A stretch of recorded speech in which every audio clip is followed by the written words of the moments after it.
අමතුමාට කියනවා මේක නියපොත්තෙන් කඩන්න තිබිච්චයක් මේ සිද්ධ වුණේ කියලා. ඉතින් ඇත්තටම පන්දනාගාර නිලධාරීන් පුළුවන් තරම් උත්සාහ කරලා තිබෙනවා මේ සිද්ධිය බේරගන්න. නමුත් අත වශයෙන් එතන හිරකරුණුත් විශාල වැරදි තත්ත්වයකට පත් වෙලා තියෙනවා. මොකද හේතුව ඔවුන් අපි ආරංචි වෙන හැටියට මේ බන්ධනාගාර නිලධාරීන්ට පහර දීලා විතරක් නෙවෙයි ඒ පහර දීමෙන් පස්සේ ඔවුන්ගේ අවයව පව කපලා තියෙනවා කියලා තමයි අපිට ආරංචිය තියෙන්නේ. ඒ නිසා ඒ තරම් දරුණු තැනකට මේක තල්ලුලා තියෙනවා. එක පැත්තකින් මේක ඛේදවාචකයක්.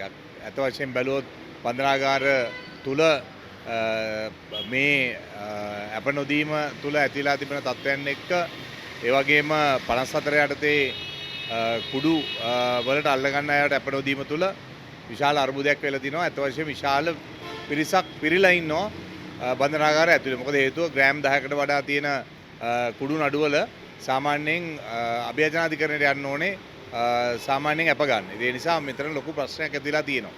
මේකත් එක්ක මාස ගණන් අවුරුද්දක් විතර පහු වෙනවා රස පරීක්ෂක වාර්තා වෙන්න.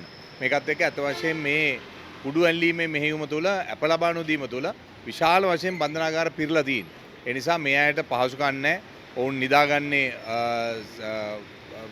විශේෂයෙන් එක වෙලාවල් වලට ඒ වගේ තත්ත්වයක් ඇතිලා තිබෙනවා. ඒ නිසාම තමයි මේ ප්‍රශ්න ගන්නවක් ඇතිලා තියෙන්නේ. ඉතින් මේ පිපිරීම හොඳින් අවබෝධ කරගෙන අපි වැඩ කළ යුතුයි කියලා අපි විශ්වාස කරනවා. ඒ නිසා මම හිතන්නේ මේක ඛේදවාචකයක් විදිහට අපි දකින්නේ. ඒ නිසා වහාම මේ සම්බන්ධව රජයක් විදිහට ගන්න පියවර පැහැදිලි කළ යුතුයි. මොකද හේතුව මේ ඉඩකඩ නැති බන්ධනාගාර 18000ක් දාන්න තියෙන බන්ධනාගාරවල 40000ක් ඉන්නවයි කියන එක තමයි අපිට දැනගන්න තියෙන්නේ.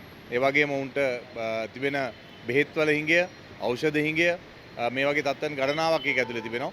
ඒ වගේම අනික් පැත්තෙන් බන්ධනාගාර නිලධාරීන්ට විශාල ප්‍රශ්න ගණනාවකට මුහුණ දෙන්න සිද්ධ වෙලා තිබෙනවා. ඔවුන්ගේ වැටුප් ඔවුන් ඇත්තටම බන්ධනාගාරයේ දාලා යන තැනකට දැන් තල්ලුලා තියෙනවා මෙවැනි තත්ත්වයක් නැති වුණාම. ඒ නිසා මේ දෙපැත්තම හොඳින් අනිවාර්යෙන් කල්පනා කළ යුතු කාරණයක් බවට දැන් පත් වෙලා තිබෙනවා.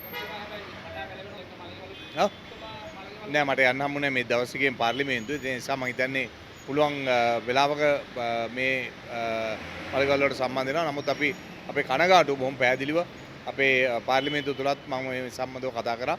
මම හිතන්නේ අපේ බන්ධනාගාර නිලධාරීන්ගේ ඒ මරණ පිළිබඳවත් අනෙක් හිරකරුවන්ගේ මරණ පිළිබඳවත් අපි කනගාටු වෙනවා සාමාන්‍යයෙන් ජනතාව විදියටත් ඒ වගේම මහජන නියෝජ්‍ය විදියට.